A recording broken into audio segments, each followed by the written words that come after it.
Hello guys, what is going on? Daniel Childs back here again for another show. Hope you're doing well. Saturday the 15th of July, and we've got some stuff to speak about today in terms of Reece James, injury worries once again for him ahead of the US pre-season tour. Toney, Chelsea's plan potentially to try and sign him in January when he returns from his ban from the FA. Also, we'll speak about Callum Hudson-Odoi to Fulham. We'll speak about Frank Lampard, that kind of revealing interview he did over the past couple of days. Lukaku, Caicedo and Nkunku joining training. We'll try and wrap up a few things before ending today's show. Before we do get into today's show, I did kind of hint at this at recent shows that I've done over the past few weeks in terms of a big announcement. If you've been following me on Twitter, if you follow me on Instagram, you've probably seen this.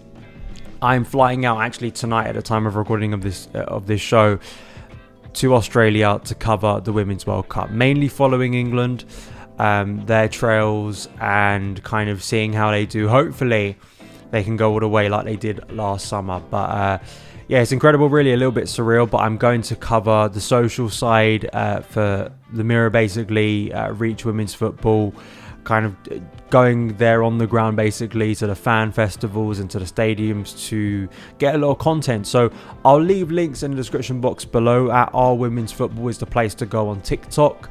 It's the same on Instagram, Twitter too. As I say, go in the link to the description of this show and you will see those links. That is where I'm going to be popping up basically throughout the tournament and also on Facebook Live. So I will be covering a lot of that. But in terms of SonOfChelsea, I want to keep doing it whilst I'm out in Australia as much as I can. The time difference kind of means that I'm going to be able to watch the US preseason friendlies probably at a reasonable time rather than having to stay up so late. But it does mean that my content plan may look a little bit different in terms of when I'm releasing videos. I will try my best to make sure that videos aren't dropping literally in the middle of the UK night, because that is where the majority of my audience and obviously where I'm based. So I usually am uploading shows around like 6 or 7 at night at the moment in the UK. So I will try my best to do similar. Obviously, as you can understand, it will be a little bit different and a little bit difficult to keep up as much of a schedule because it is going to be very hectic out there, and especially some of the games are going to be at night, so it will be quite challenging. But we'll be out there hopefully getting some good content. So I wanted to share that before I do fly out to Australia, and then my next video is like from a hotel or somewhere and you just don't know why things have changed. So I wanted to announce that. We're going to start off here, Reece James. So the positive is that Reece James is going to be going on Chelsea's US pre-season tour. But I think this is a pretty noteworthy story because it's something that we spoke about actually in the last show I did when I was referring to Christian Pulisic and his injury problems. And people got annoyed at me in terms of saying that Mount was a more valuable player than Reece James. And the reason I use that example was just because of durability. And I think once again, this kind of proves the big question and it should come up again in terms of Reece James and the big concern we all have about him, despite his incredible talent. And I want to make this abundantly clear, right? Because Mason Mount's no longer a Chelsea player. Reece James is an outstanding talent. If we're just having a discussion in terms of talent, technique, ability within the current Chelsea squad, now that N'Golo Kante is left, I would probably say Reece James is top of that list. In terms of just raw talent, in terms of what we've produced in the club's academy, he is one of the very best.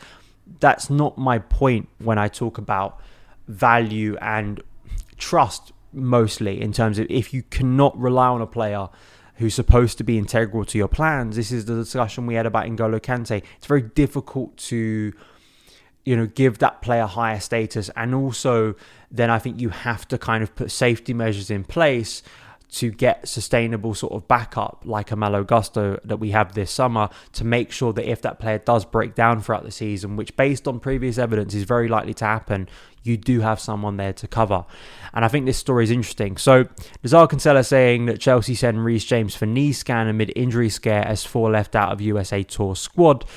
James has had a cautionary scan on his knee after feeling pain ahead of the start of pre-season earlier this week.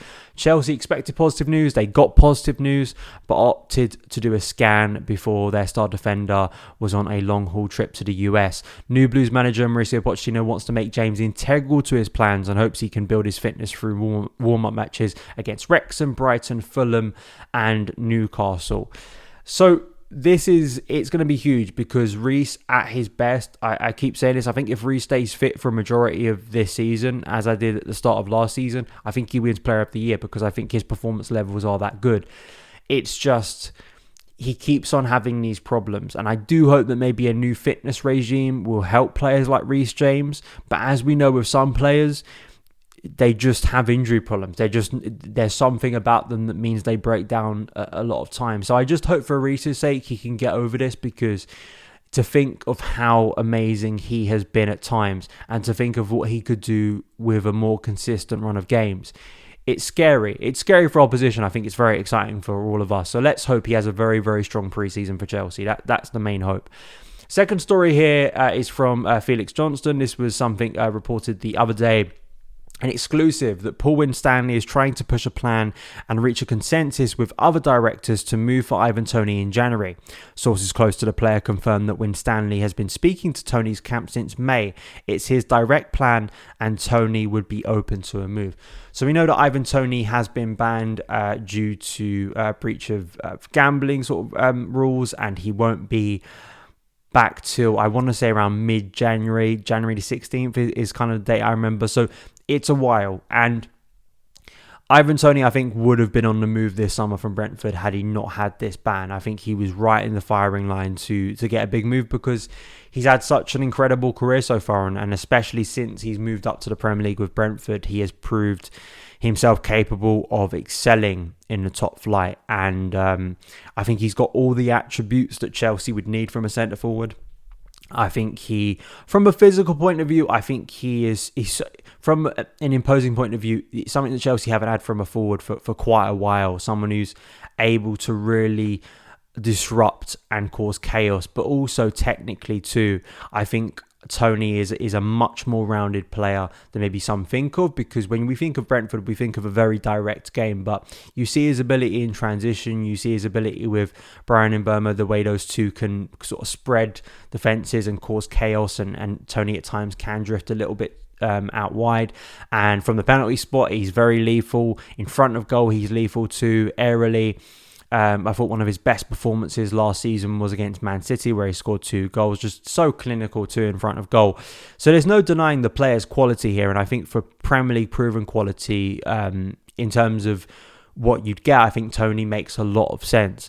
I think the big question here, and it has to be brought up, is how does the player look when he returns from what is a pretty unprecedented, especially for him, but especially for a lot of players, time out of the game. And I think some of the regulations and some of the ways he is unable to even train with his teammates or even go to the training ground, I think is pretty cruel, to be honest. This brings up the wider conversation around betting and gambling, and kind of the irony that he is banned from playing for Brentford. Brentford's do have a betting sponsor on the front of their shirt. We've spoken about the gambling sort of problem within football of just how awash gambling sponsorship is within the English game. I mean, it's just, these are wider discussions. But how does Toney mentally, psychologically, how is he going to be impacted by the next few months? And what does he come back like as a player? Because he's not going to be match ready. He's not going to be someone that is going to be halfway through a season, so pretty fit and raring to go. You'd have to bring him in for probably still a very hefty fee in January if that deal could happen. But then also understand that you're probably not going to be throwing him into the firing line straight away. And having that understanding for a player who will cost a lot is an interesting discussion to have. But I think people have got to have that understanding, right, that there is a possibility that Toney would have played and will have played barely any elite football for quite a long period of time, and it's how you cope with that. So I understand getting Ivan Toney. I think he's a brilliant player, but if you're expecting him to come in maybe and have an impact massively next season, I think it's going to be a struggle, because it will be about building that match fitness up, hopefully quickly, but there is that understanding too. But listen, I think Toney would be a brilliant signing. I think he would, in terms of a striker. And we keep on having discussions in terms of letting David Datcher Fofana go. We've got Nicholas Jackson. Christopher Nkunku is now in training, but I expect Nkunku will play maybe a deeper role than kind of centre forward. And Armando Broja too. But I think that I'd rather wait for Toney than say sign Dusan Vlahovic. That's just my personal view. Some other things to wrap up here. So Frank Lampard did this podcast, Diary of a CEO with Stephen Bartlett. It's a really good podcast, and Frank has done a few really good podcasts in recent years. He was on the High Performance podcast with Jake Humphrey, one when he was at Chelsea and one when he was at Everton. Really insightful. This one, because he's not connected to a club, I think maybe he was more, because I think the last two times he was pretty much like in training gear for both of those clubs. This time he was just in kind of his own clothes, and he was much more relaxed to open up.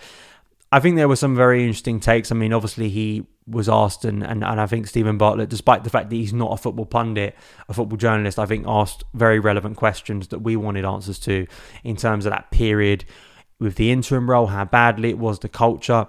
These are things that Frank has kind of alluded to himself in public, but obviously the big quote, I guess the headline grabbing quote for this week was the fact that he very publicly admitted he was pushing for Declan Rice. We knew this, but this is out of his own mouth. He was like, I wanted this guy to be the captain of Chelsea for the next 10 years. And it's staggering really how Chelsea dropped the ball with Declan Rice. It really is. And still the suggestions that the old ownership were not willing to go all out for Declan Rice because they were concerned about going in for an old player. Again, that's sources, that's alleged.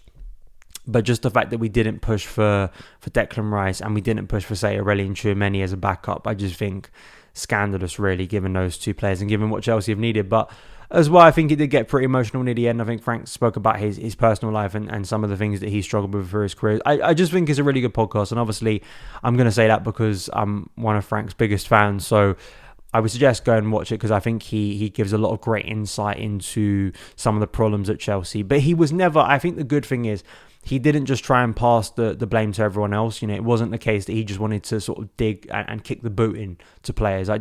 He wasn't like that. I still think there was a level of professionalism there. So I think people thinking that it was just him kind of going on his soapbox and not taking any responsibility, I think, it isn't really like that. But I suggest going and listening to it. The other few things, Ben Jacobs reporting that there is some frustration now from the Moises Caicedo camp due to the quite slow-moving talks between Brighton and Chelsea, who still believe a deal can be struck for under 100 million. It's going on and on and on. There will become a point in a few weeks' time because you want a player as important as Caicedo to our midfield to be around for pre-season.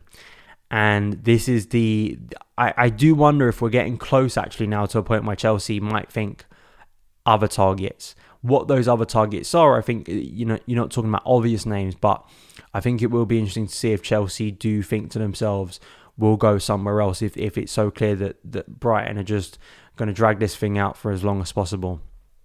So it looks like Callum Hudson-Odoi to Fulham. Fulham feel pretty confident. I think that's a very good loan move then. Very good move permanently for Callum Hudson-Odoi. Premier League football, remaining in London, and we saw what Fulham did under Marco Silva last year, linking up maybe with Willian. It's kind of unsure whether Willian's going to remain at Fulham or go to Nottingham Forest, but I think that's a good move for Hudson-Odoi. I really do. I think it's just good that they're clarifying these players. And as Nazar Kinsella referred to, Hakim Ziyech, Romelu Lukaku, what is going on with him in terms of Inter Milan?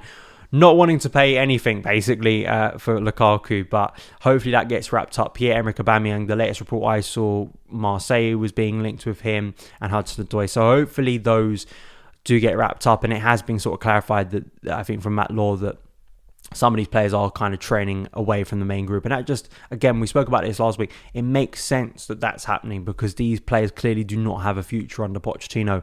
So why would you get them in with the group and then maybe them having to leave swiftly? It makes sense whilst they're in a little bit of limbo.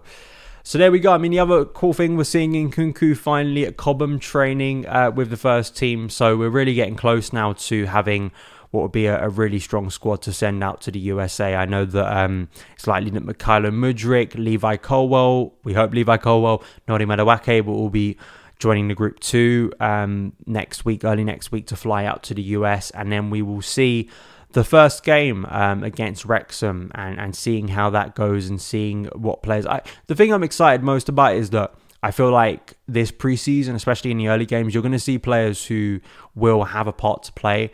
I don't think we're going to get any sort of like quite comical situations of players emerging and getting minutes who abundantly have like no future here whatsoever. So I like that fact of this preseason. We'll be watching, I think, a lot of players who will be playing from Mauricio Pochettino, and hopefully that means it will be a productive and a fruitful preseason fitness wise, but also cohesion to get us ready for that Liverpool game.